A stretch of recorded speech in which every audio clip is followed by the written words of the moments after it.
A few years ago, we were standing in a large crowd of people gathered early in the morning along the waterfront of Apia Harbor in Samoa.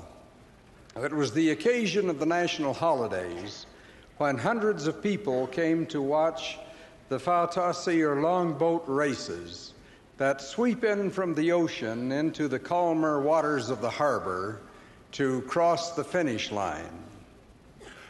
The crowd was restless, and most eyes were turned toward the sea, watching for the first glimpse of the fautasis. Suddenly there was a roar from the crowd as the boats came into sight in the distance. Each of them had a crew of 50 powerful oarsmen, dipping and pulling the oars with a rhythm that forced the crafts through the waves and foaming water. A beautiful sight. The boats and men were soon in full view as they raced toward the finish. Even though these powerful men pulled with their might, the weight of a boat with 50 men moved against a powerful adverse force, the resistance of the water. The cheering of the crowd reached a crescendo when the first longboat crossed the finish line.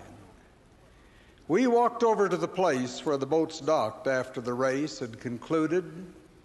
One of the oarsmen explained to us that the prow of the fautasi is so constructed that it cuts through and divides the water to help overcome the resistance that retards the speed of the boats.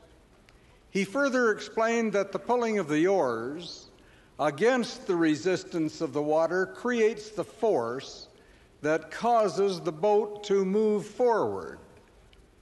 Resistance creates both the opposition and the forward movement. The law of friction or resistance that we think of as only applying to science seems to find application in our personal lives. We come to mortal life to encounter resistance.